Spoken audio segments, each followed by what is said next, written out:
noches, hermanos, hermanas. Vamos a comenzar el estudio y antes, por supuesto, vamos a hacer una oración. Padre amado, te damos gracias en esta noche por la oportunidad de reunirnos a compartir y aprender de tu palabra, especialmente en esta temática, Señor, tan importante de poder entender las raíces hebreas del Nuevo Testamento, Señor, para que podamos abrir y expandir aún de mejor manera nuestro entendimiento acerca de la obra de nuestro Señor Jesucristo. Gracias por mis hermanos que estamos esta noche aquí, Señor, y también oramos por todos aquellos que nos están viendo a través de nuestras plataformas. En el nombre de Jesús, amén. ¿Oye esa música de fondo? Ah, ya.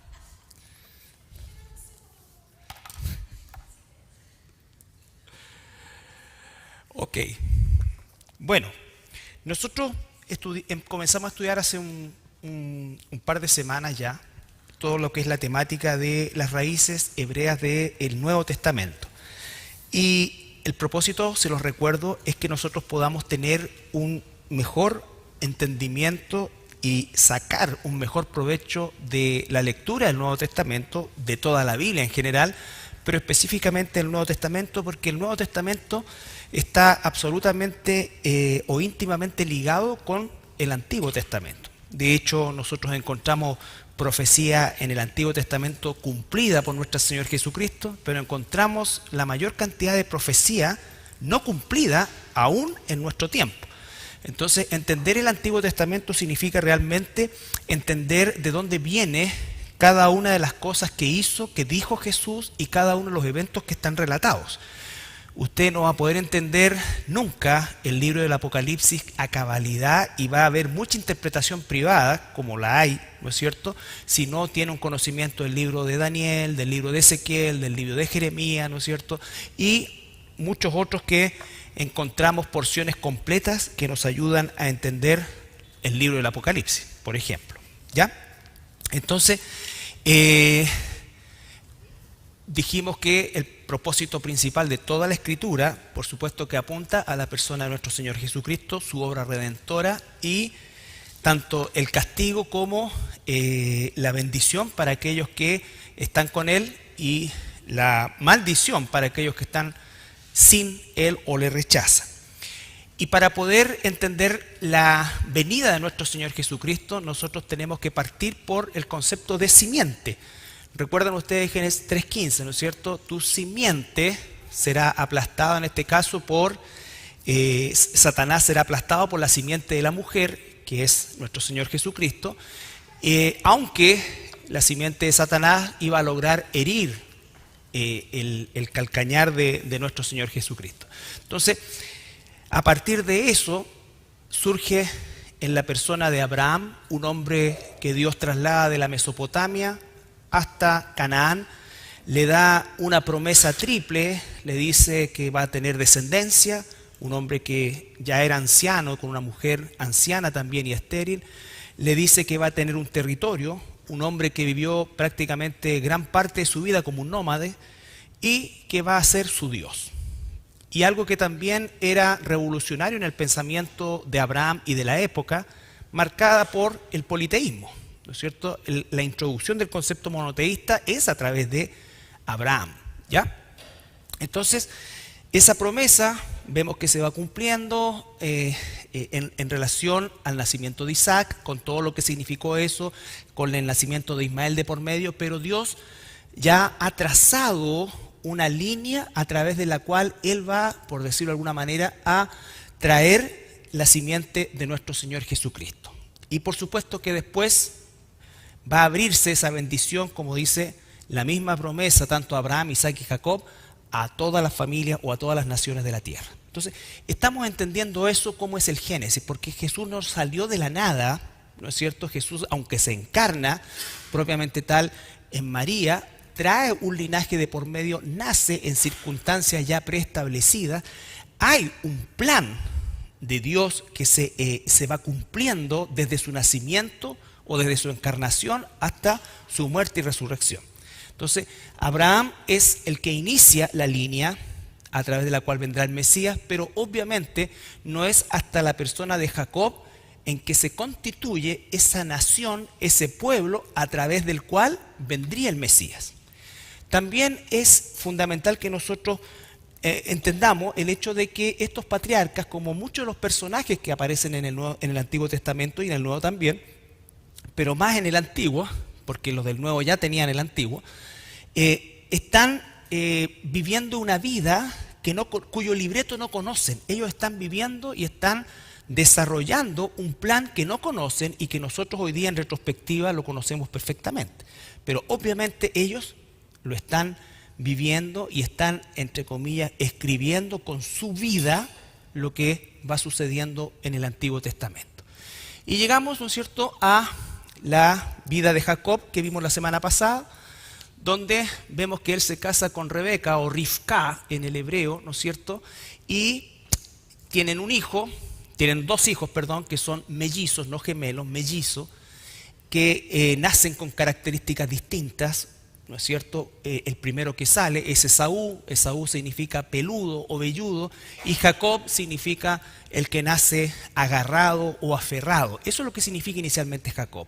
Jacob viene a tomar una connotación de suplantador solo cuando ocurre toda la acción truculenta que hizo la madre, Rebeca en este caso, ¿no es cierto?, para obtener una primogenitura que le pertenecía ya por profecía que recibió ella, profecía que no se la comunicó ni a Isaac ni a ninguno de sus hijos.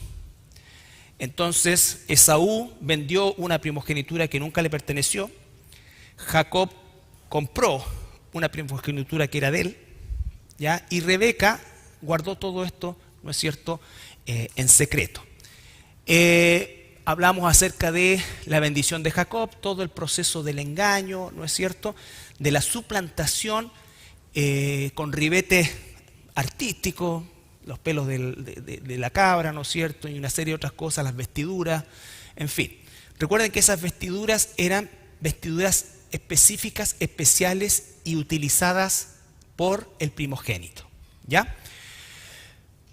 Vimos la huida de Jacob, obviamente cuando se desata esto, pero nunca dejemos de lado el hecho de que aquí hubo una suplantación doble y hubo engaño por ambos lados, porque Esaú debió haberle dicho a su padre cuando lo llama para bendecirlo, y yo le he dicho: papito, yo vendí mi primogenitura. Y recuerde que en aquel entonces, que no existían los papeles, ¿no es cierto?, no estaba el señor notario. Entonces, ¿qué es lo que había? Un juramento, y en el caso de que fuera un pacto, había el sacrificio de un animal, ¿ya? Aquí hubo un juramento. Jacob le dice: júramelo hoy día. Y consiste en colocar la mano bajo el muslo, ¿no es cierto?, y todo lo que sabemos que ya es un aspecto de carácter cultural. Acá, te lo juro, los otros metían la mano, pero en ese lado, ¿no es cierto?, no era como en ese tiempo, todavía no se cruzaban los dedos. Entonces, en ese tiempo un juramento tenía fuerza de ley, ¿ya? Y Esaú lo que debió haber dicho es: papito, yo vendí mi primogenitura, el que le corresponde esto es a Jacob. No lo dijo, por supuesto, ¿no es cierto? Lo ignoró, y lo ignoró a sabiendas de. Entonces vemos que hay toda una trama de engaños de por medio, lo cual, por un lado, es alentador para nosotros, porque el tipo de persona que aparece en la Biblia puede ser muy similar a nosotros, a lo que fuimos nosotros. Entonces no existen héroes aquí. Lo que existen son pecadores que Dios en su infinita, soberana y perfecta voluntad usa. Por supuesto que no se justifica el pecado, pero nos identificamos con aquellos que en esa condición, en mayor o en menor medida, podemos nosotros haber estado en esa condición, ¿ya? Jacob huye, ¿no es cierto? Y vemos que en esa huida él descansa en un lugar donde duerme, pone su cabeza sobre una piedra, y uno se queja a veces que la almohada es dura, ¿no es cierto? Y tiene un sueño, y ve esta famosa escalera donde ve subir y bajar ángeles, y entonces ese lugar que inicialmente se llamaba Luz, le puso por nombre Betel. Muy bien, Betel. Recuerden, Bet, casa. Bet-El, casa de Dios. Bet-Helem, casa del pan. Bet-Saida, casa del pescado. Bet-Tania, casa del pobre. Entonces siempre Bet es casa de, ¿ya? Entonces le coloca Betel, ¿ya? La ciudad se llamaba Luz, pero le coloca Betel. Y desde ese momento pasa a llamarse así. Bueno, vemos que Jacob, bueno, ahí está el encuentro de Dios con Jacob. La siguiente, por favor. Vimos esta parte también, ¿no es cierto, hermano? No, entonces que me pierdo con los otros turnos. Ya, no la vimos. Bueno, en serio, no la vimos. Sí se vio, ¿no es cierto? Sí, ya. Sí, sí.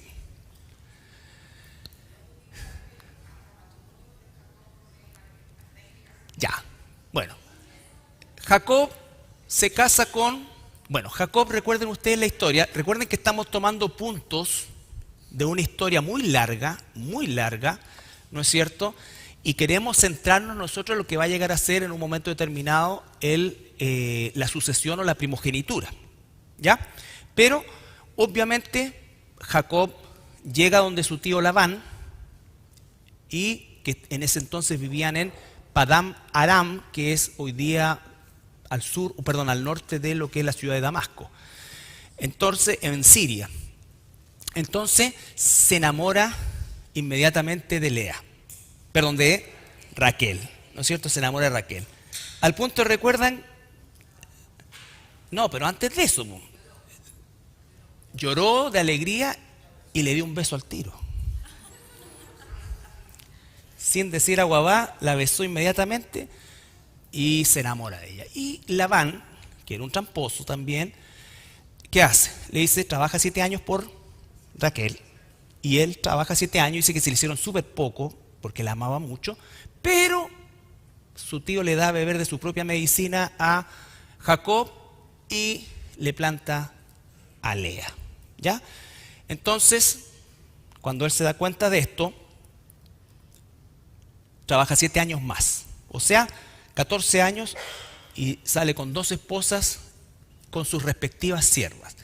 Era muy dado en la antigüedad, cuando eran familias grandes o clanes, mejor dicho, grandes y poderosos, lo que sucedía era que la niña de la casa o las niñas de la casa tenían una sierva que normalmente era una niñita de 12, 13 años que crecía con ella, ¿no es cierto? Y estaba, por supuesto, para todo lo que era los mandados y le ayudaba en todas las cosas. ¿Ya? No era una esclava, llegaban a ser muy, muy amigas, muy íntimas en este caso. Al punto que recuerden que muchas veces había un hijo que nacía a través de una de estas siervas que se dio bastante con los patriarcas. Hablando de patriarca, llegó mi mamá. Matriarca. Sí. ¿Ya? Entonces, finalmente, este matrimonio doble, ¿no es cierto?, con 2 mujeres más, Jacob va a volver o quiere volver a Canaán. Ya quiere volver a Canaán. ¿Por qué? Porque la promesa que recibió Abraham, su abuelo, Isaac, su padre, también Dios se la da a él. Territorio, primogenitura, ¿no es cierto? Territorio y además nación. Una nación grande y bendición a todas las naciones. Los hijos de Jacob con Lea. Génesis, eso no lo vimos. No, Génesis 29, 31 al 35.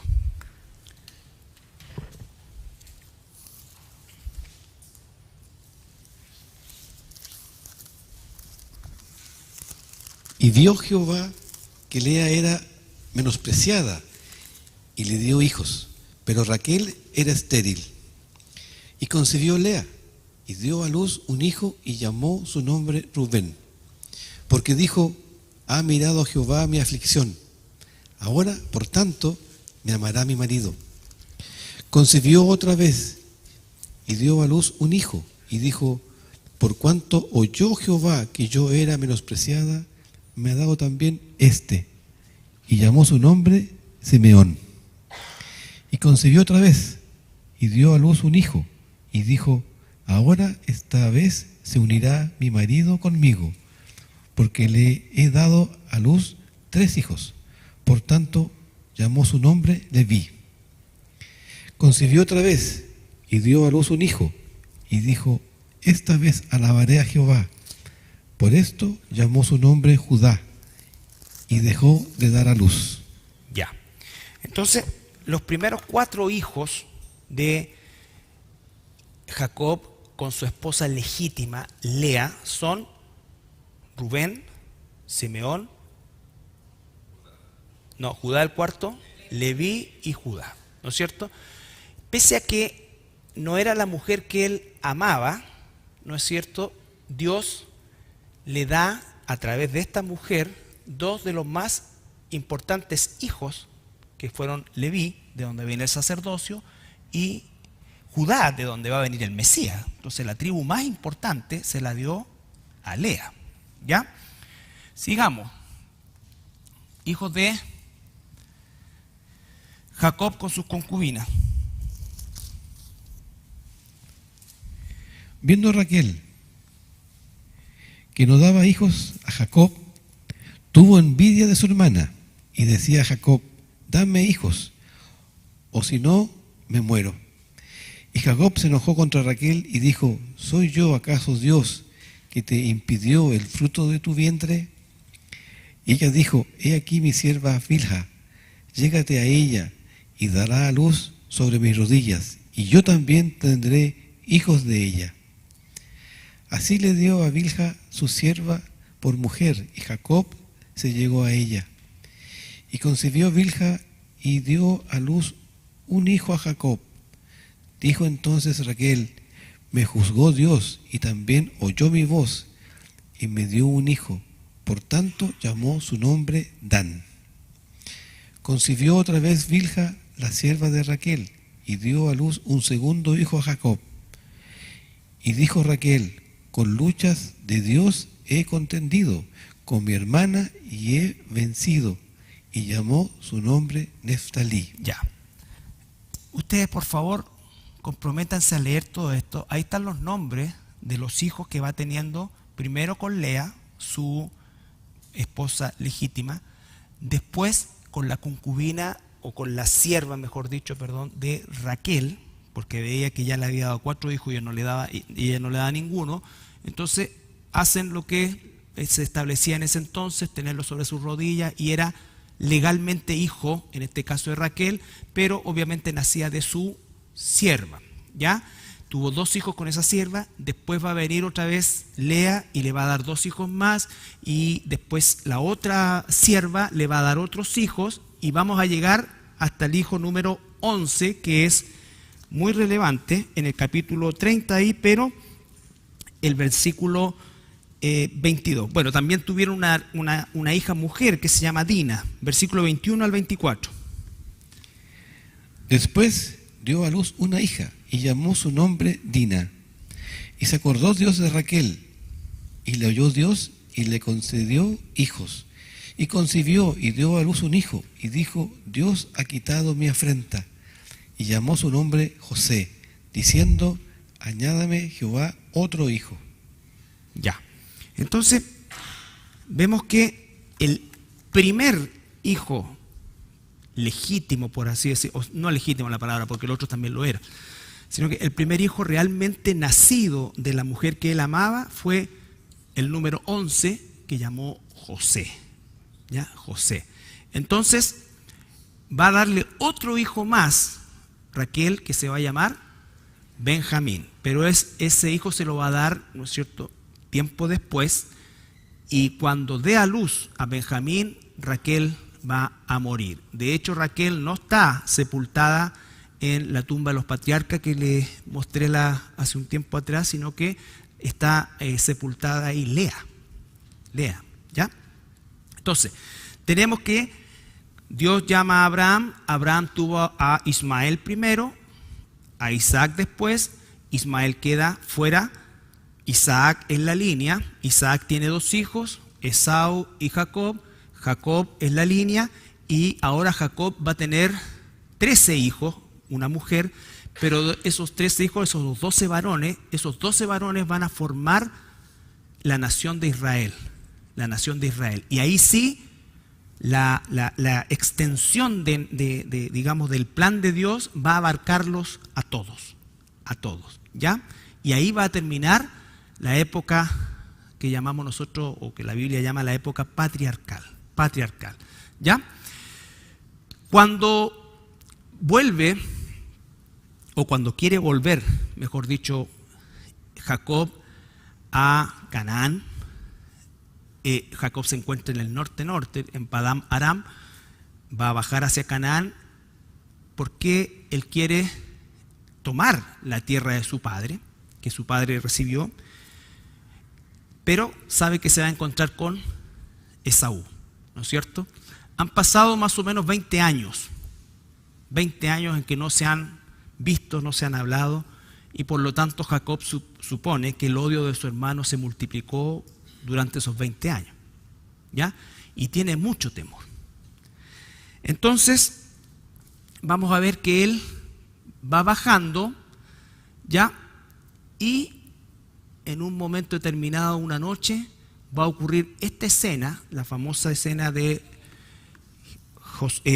Jacob peleando con el ángel, que ha tenido muchas interpretaciones, pero es un evento único e irrepetible dentro de la Escritura, y a lo que nos ceñimos nosotros, esa es la interpretación más cercana, que implica el hecho de Jacob no sabe, ¿no es cierto?, que él era el primogénito que profetizó. Por lo tanto, él piensa que aunque fue bendecido por su padre, fue quitándole la primogenitura a su hermano, cosa que no hizo. Engañó a su padre, pero no necesitaba hacerlo. Entonces, él necesita ser bendecido por Dios porque él cree que va a morir. Él cree que va a morir. Esa es la explicación. Y lo más importante de esto es lo que se genera a partir de esta lucha, que es el cambio de nombre. Y cuando cambia de nombre, también cambia su identidad, su propósito, su destino. ¿Ya? Génesis 30, 22, no, es 32, perdón, 22. Sí, no lo cambié, perdón. ¿Se entiende? Sí. Ustedes, por favor, recuerden, lean los capítulos completos, léanlo y léanlo. Y se levantó aquella noche y tomó sus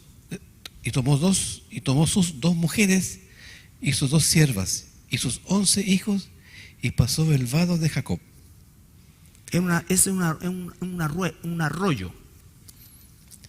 Los tomó pues e hizo pasar el arroyo a ellos y a todos los que tenía. Así se quedó Jacob solo y luchó con él un varón hasta que rayaba el alba. Y cuando el varón vio que no podía con él, tocó en el sitio del encaje de su muslo y se descoyuntó el muslo de Jacob mientras con él luchaba. Y dijo: déjame, porque raya el alba.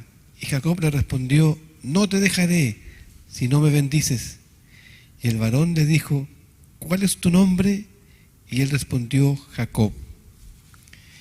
Y el varón le dijo: no se dirá más tu nombre Jacob, sino Israel, porque has luchado con Dios y con los hombres y has vencido. Entonces Jacob le preguntó y dijo: declárame ahora tu nombre. Y el varón respondió: ¿por qué me preguntas por mi nombre? Y lo bendijo allí. Y llamó Jacob el nombre de aquel lugar Peniel, porque dijo: vi a Dios cara a cara y fue librada mi alma. Cuando había pasado Peniel, le salió el sol y cojeaba de su cadera. Por esto no comen los hijos de Israel hasta hoy día del tendón que se contrajo, el cual está en el encaje del muslo, porque tocó a Jacob este sitio de su muslo en el tendón que se contrajo. Ya. Entonces, lo que vemos ahí, que esa figura, ese ángel que se representa ahí, es lo que se llama en teología una teofanía, que es una figura de Cristo, de Dios, ¿no es cierto? ¿Por qué? Porque lo bendice, y cuando Jacob finalmente se da cuenta de lo que pasó, dice: yo en realidad vi a Dios cara a cara y no morí, porque obviamente existía ese concepto de que ver a Dios era igual morir, ¿ya? Y recibe su cambio de nombre. La siguiente.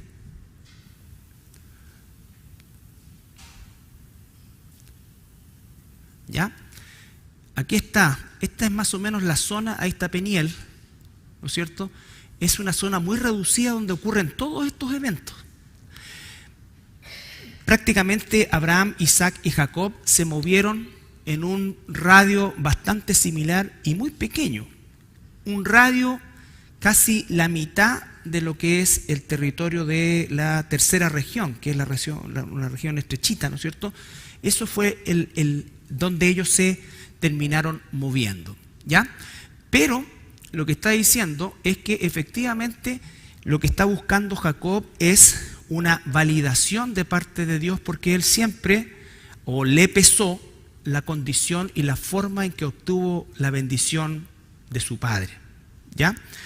Entonces nosotros vamos a ver que se está muy asustado Jacob, sabe que es muy probable que muera y quiere resarcirse de esa forma en que él obtuvo la bendición. Pero Esaú viene en otra parada, como decimos nosotros, ¿no es cierto? Y lo vamos a ver en el capítulo 33, muy abuelo de pájaro, versículo 1 al 5. Perdón, 1 al 4. Alzando Jacob sus ojos, miró, y aquí venía Esaú, y los 400 hombres con él. Entonces repartió él los niños entre Lea y Raquel, y las 2 siervas. Pongan atención acá, ve que viene Esaú. Él dice, viene con 400 hombres. Él no vio a los 400 hombres, por lo tanto tiene que haber mandado a alguien que avistara las cosas, como suele suceder, y sabe que viene con 400 hombres, y fíjense cómo ordena a la familia.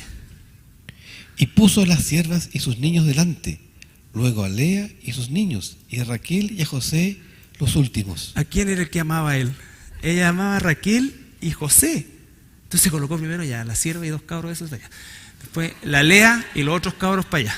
Y al final voy a ir yo con Raquel, ¿no es cierto? Y José, porque si la cuestión se pone fea, arrancamos, pues. Tenemos más opciones. Así de disfuncionales eran los personajes bíblicos. ¿Ya?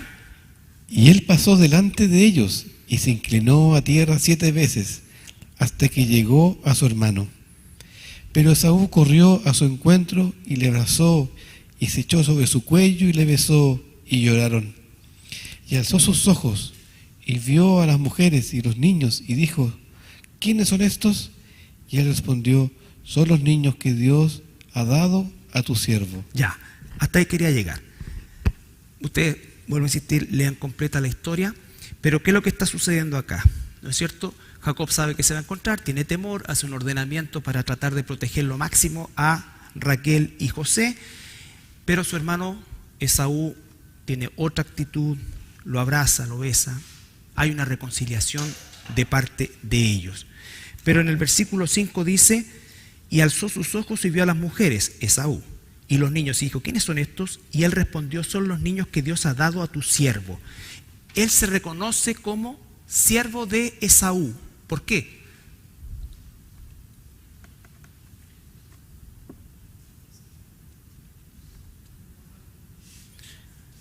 Porque él no sabe o todavía cree, y su madre murió y nunca habló, y él todavía cree que Esaú es el primogénito.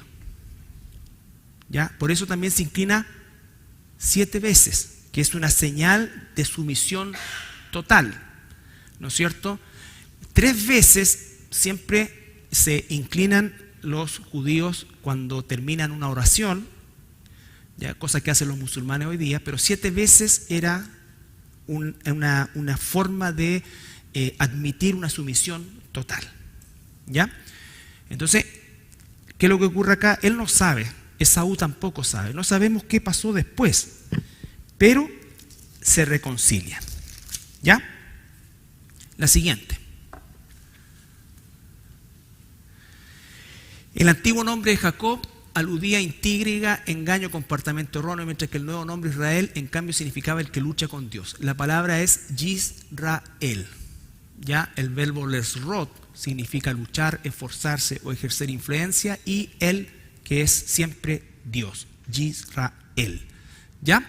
Entonces, en este contexto, Dios, lo que ocurre de esa más que pelea, de esa contención que hace Jacob durante toda una noche, forzando a este ángel que le bendiga, es que finalmente la bendición consiste en cambiar su nombre, y lo bendijo, ¿no es cierto? Y le cambia el nombre. Entonces ya no va a ser conocido como el usurpador, sino que ahora es conocido como el que lucha con Dios, no contra Dios, sino con Dios, en un concepto de estar del mismo bando. ¿Ya? La siguiente. Saltamos la historia. Se reconcilian, ¿no es cierto? Van a encontrar ustedes en el 36 de Génesis los descendientes de Saúl, que también es interesante. Pero, ¿qué es lo que sucede después? Se establecen en Canaán la familia de Jacob, y va a suceder este evento en que los hermanos de José van a venderlo a una caravana ismaelita, que finalmente lo va a vender a un funcionario egipcio llamado Potifar, ¿no es cierto? Entonces saltamos de ahí a José. ¿Ya? Capítulo 37, versículo, vamos a ver algunos, versículo 1 al 5.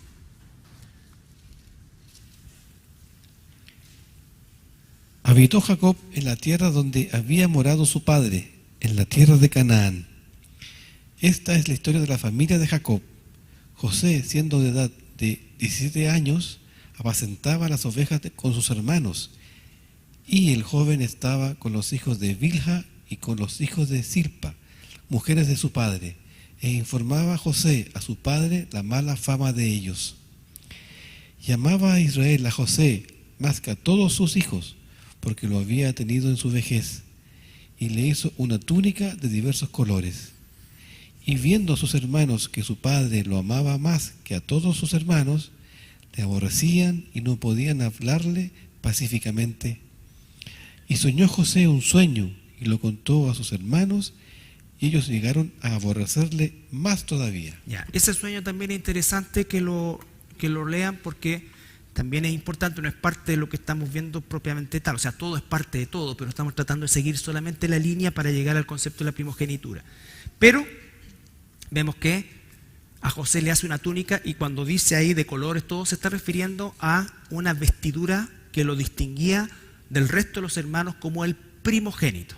Él era el primer hijo de Raquel, la mujer a la cual él amaba. ¿Ya? Y eso, aparte de todas las otras cosas, genera odio de sus hermanos hacia José, porque además José los acusaba, ¿no es cierto?, de la forma en cómo obraban sus hermanos, que a la sazón serían bastante mayores que él. Vamos al versículo, capítulo 37, vienen, ¿no es cierto?, los madianitas,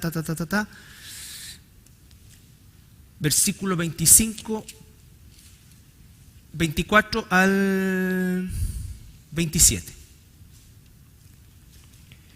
Y le tomaron y le echaron en la cisterna, pero la cisterna estaba vacía, no había en ella agua. Y se sentaron a comer pan, y alzando los ojos miraron, y aquí una compañía de ismaelitas que venía de Galaad, y sus camellos traían aromas, bálsamo y mirra, e iban a llevarlo a Egipto. Entonces Judá dijo a sus hermanos: ¿qué provecho hay en que matemos a nuestro hermano y encubramos su muerte?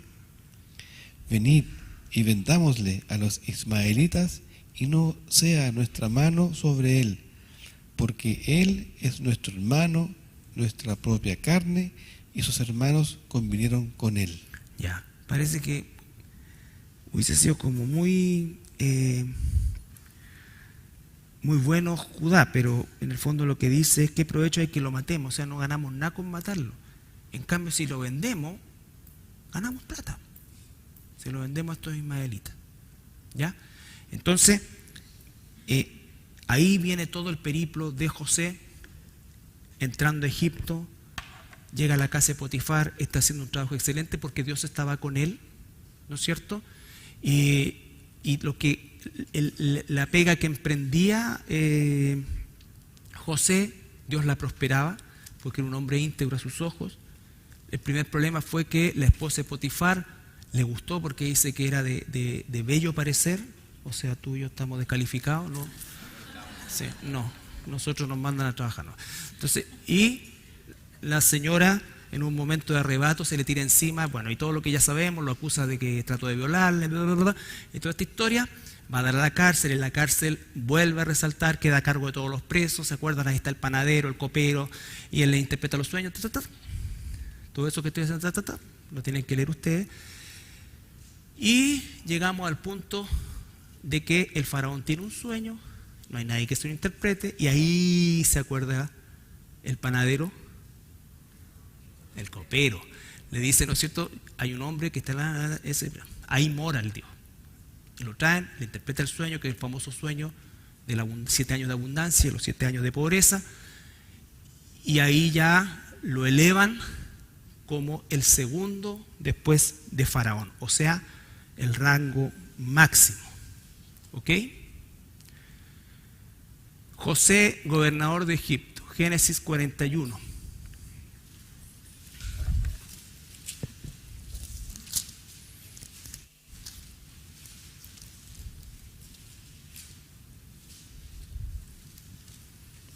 Bueno, del 41.1 en adelante viene el tema del sueño.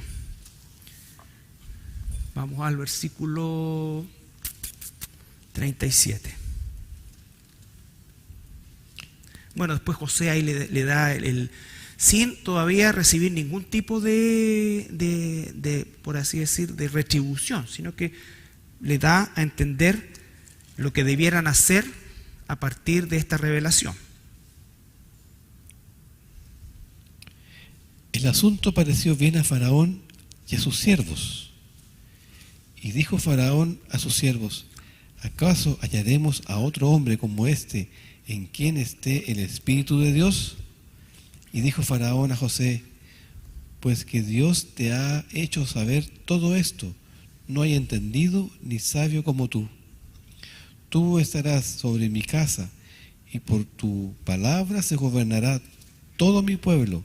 Solamente en el trono seré yo mayor que tú. Dijo además Faraón a José: he aquí, yo te he puesto sobre toda la tierra de Egipto. Entonces Faraón quitó su anillo de su mano y lo puso en la mano de José. Y lo hizo vestir de ropas de lino finísimo y puso un collar de oro en su cuello. Y lo hizo subir en su segundo carro y pregonaron delante de él: doblar la rodilla, y lo puso sobre toda la tierra de Egipto. Y dijo Faraón a José: yo soy Faraón, y sin ti ninguno alzará su mano ni su pie en toda la tierra de Egipto. Y llamó Faraón el nombre de José Safnat Panea, y le dio por mujer a Asenat, hija de Potifera, sacerdota de On. Y salió José por toda la tierra de Egipto. ¿Era José? Era José de edad de 30 años cuando fue presentado delante de Faraón, rey de Egipto, y salió José de delante de Faraón y recorrió toda la tierra de Egipto. O sea, habían pasado ya ¿cuántos años? Si a los 17 lo vendieron.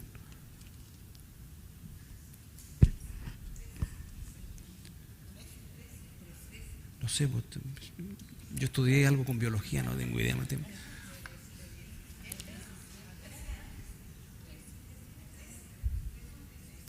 Muy bien. No pasó mucho tiempo, ¿no es cierto? Y acá tenemos ya a José completamente empoderado. Imagínense lo que significaba. El faraón era un dios ¿no es cierto?, dentro de lo que era la forma de gobierno de Egipto, y por lo tanto en esa categoría se encontraba José. Y se casa con esta mujer, Asenat, hija de Potifera, que por lógica podríamos decir que era hermana de Potifar, pero no sabemos. Eran todos Poti. Piti y Poti. Entonces, Potifera, hija de Potifera, Asenat. Una mujer egipcia. Él, hebreo, ella, egipcia. Pongan atención con eso. Nacimiento de los hijos de José, Génesis 41:50.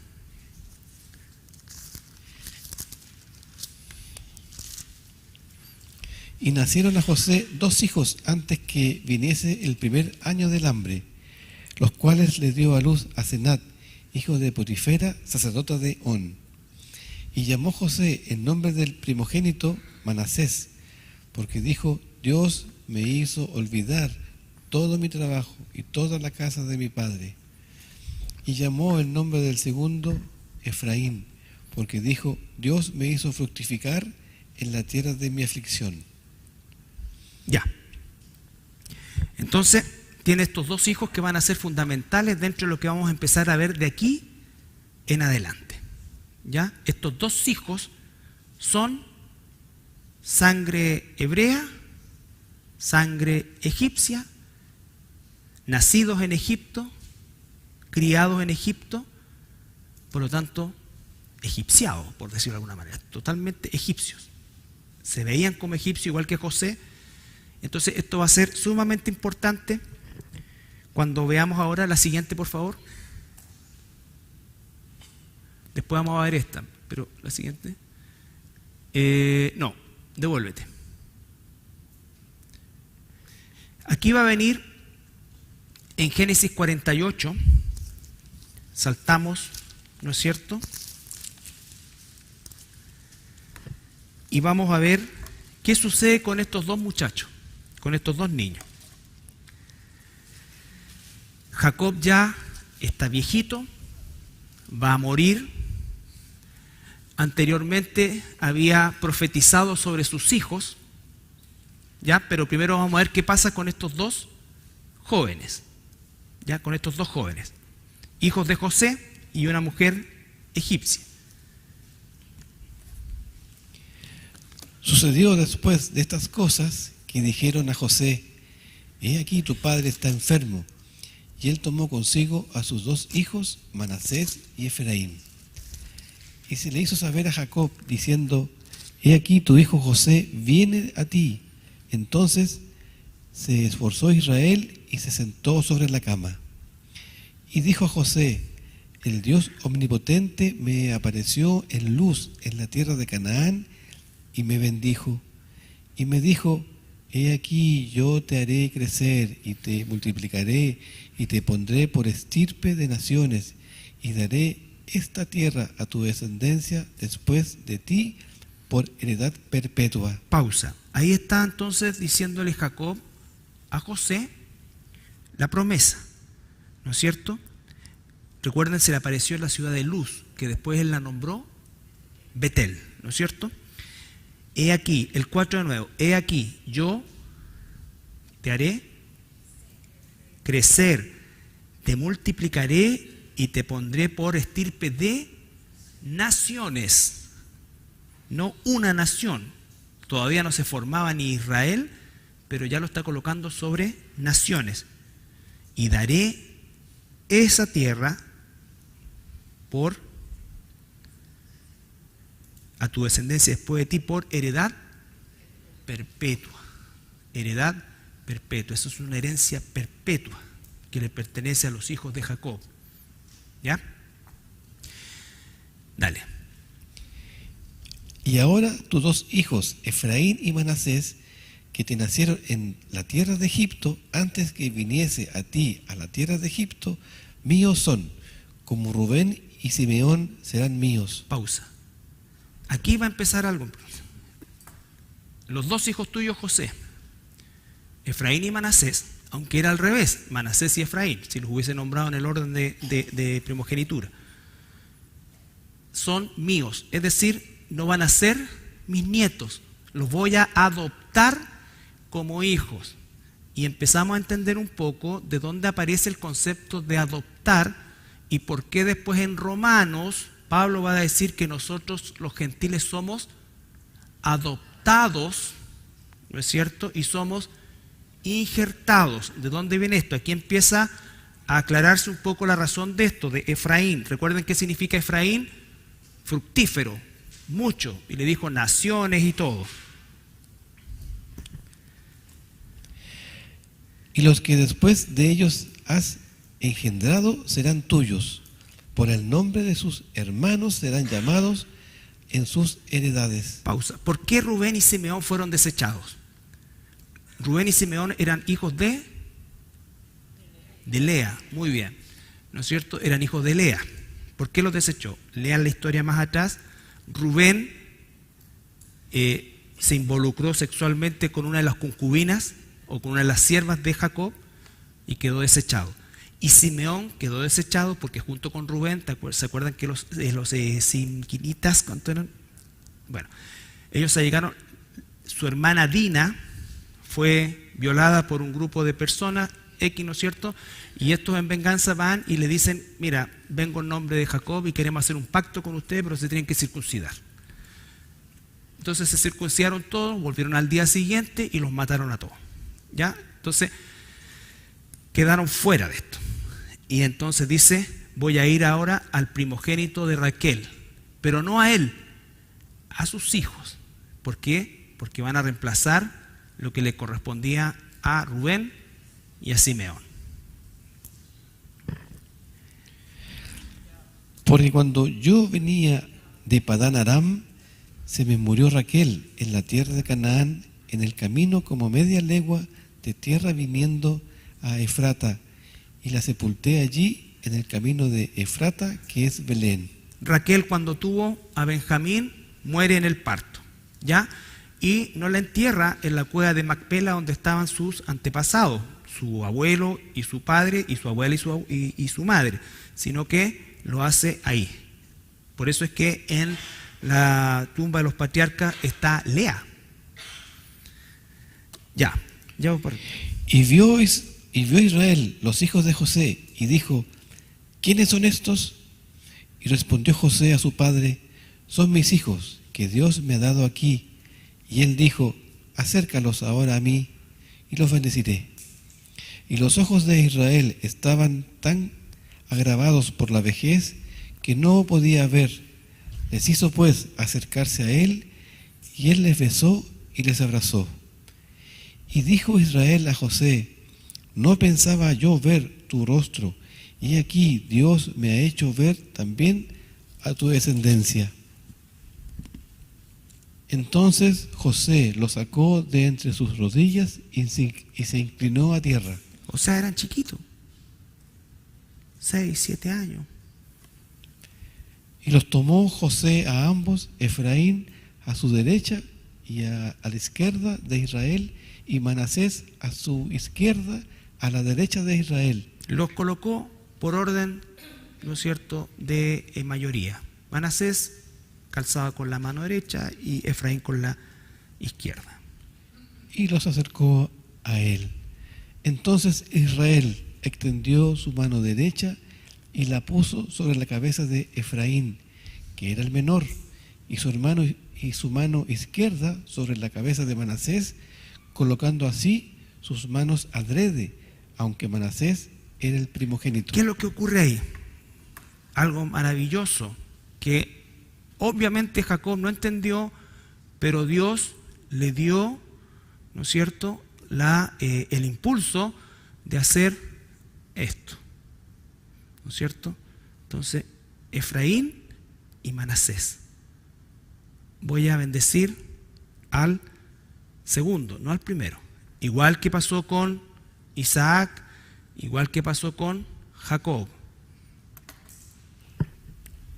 Y bendijo a José, diciendo, el Dios en cuya presencia anduvieron mis padres, Abraham e Isaac, el Dios que me mantiene desde que soy hasta que me mantiene desde que yo soy hasta este día, el ángel que me liberta de todo mal, bendiga a estos jóvenes y sea perpetuado en ellos mi nombre y el nombre de mis padres, Abraham e Isaac, y multiplíquense en gran manera en medio de la tierra. Pero viendo José que su padre ponía la mano derecha sobre la cabeza de Efraín, le causó eso disgusto y asió la mano de su padre para cambiarla de la cabeza de Efraín a la cabeza de Manasés.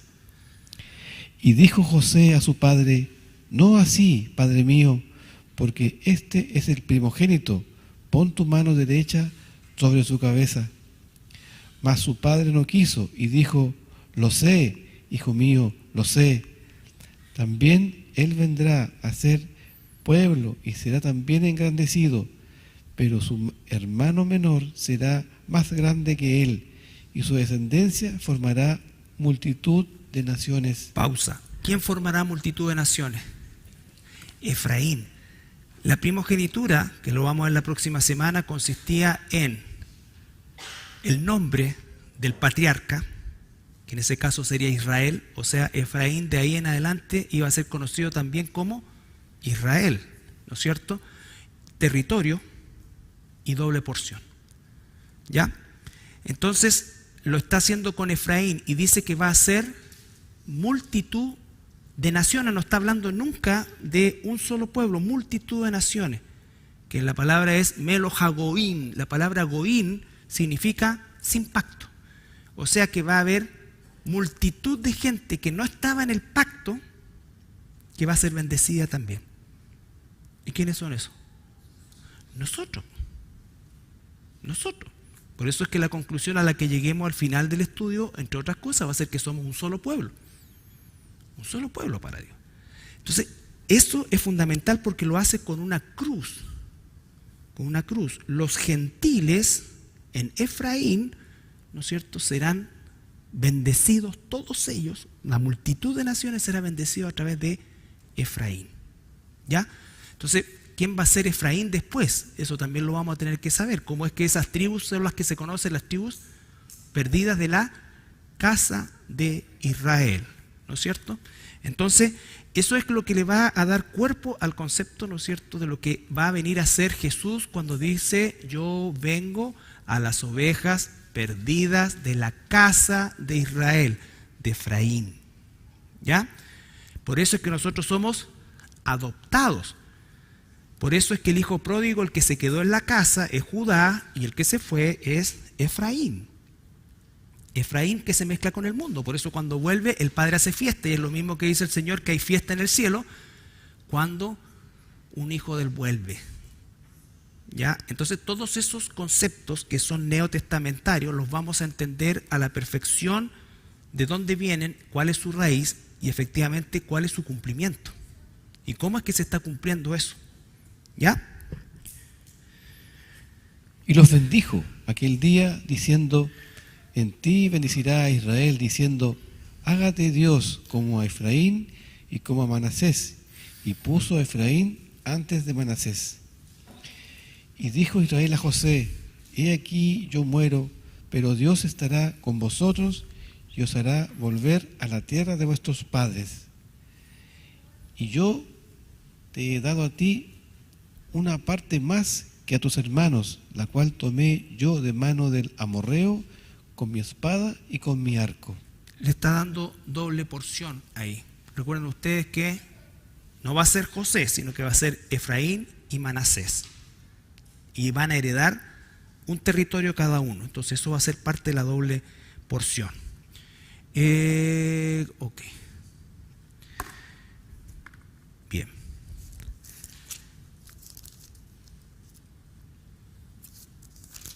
Ya, estamos.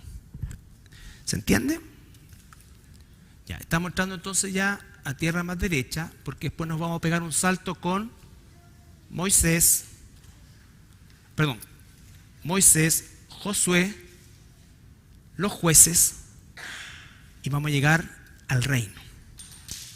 Al reino, Saúl, David, Salomón, división del reino, y ahí vamos a entender perfectamente cómo es que encaja esta acción que realiza aquí Jacob. Pero Efraín significa multitud, y él sería de bendición y fructificaría, y a través de eso fundaría multitud de naciones. Cumpliendo la promesa abrahámica que le dijo, ¿qué cosa? En ti y en tu simiente serán benditas no una nación, sino que todas las naciones de la tierra. No todos los habitantes de las naciones, pero todas las naciones de la tierra. Son dos cosas distintas. ¿Ya? ¿Alguna pregunta? Tú me vas a preguntar algo.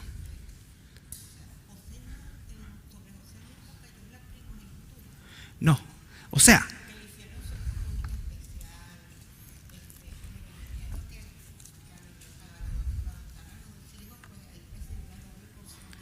exactamente.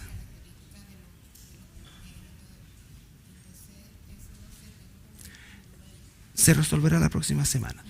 Porque la primogenitura, ella está preguntando sobre la primogenitura de José.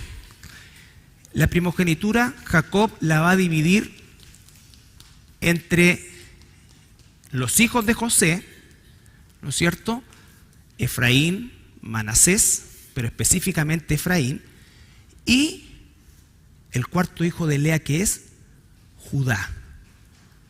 A estos les va a quedar el nombre y la doble porción, y a este le va a quedar el cetro, la autoridad. ¿Ya? Pero vamos, claro, el principado, a Judá. ¿Ya? Y de ahí vamos a ver por qué finalmente la tribu de Judá prevalece hasta hoy. Ok, cerquita. Gracias, Padre, por la porción del día de hoy, Señor, que hemos aprendido, que hemos escudriñado, Padre, y te agradecemos, Señor. Vemos tu plan perfecto, vemos que no hay nada al azar, Padre. Vemos tu siempre gracia, tu siempre misericordia, adoptando, Padre.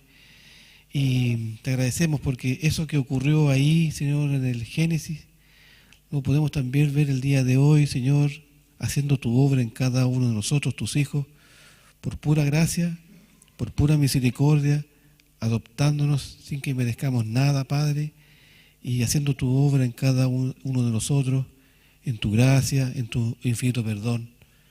Gracias porque podemos confiar en tu palabra, podemos confiar en tus planes, Señor, y ciertamente dejar nuestras vidas a tus pies, confiando en que tú eres perfecto y que usas a personas imperfectas, Padre, usas personas pecadoras, Padre, para tus propósitos, Señor. Queremos disponernos a ti, Señor, queremos ser usados por ti. Permite que podamos vivir siempre en santidad, darle gloria y honor a Cristo, Padre. Obra por medio de tu Espíritu Santo y te pedimos que nuestras vidas te puedan glorificar siempre a tu Hijo Jesucristo, Padre. Dejamos esta oración delante de ti. Gracias por todo lo que tú haces con nosotros. Gracias por tu misericordia, por tu paciencia, Señor. Y queremos estas porciones, aprenderlas, guardarlas en nuestra mente, en nuestro corazón y ciertamente aplicarlas siempre en nuestras vidas. En el nombre de Jesucristo. Amén.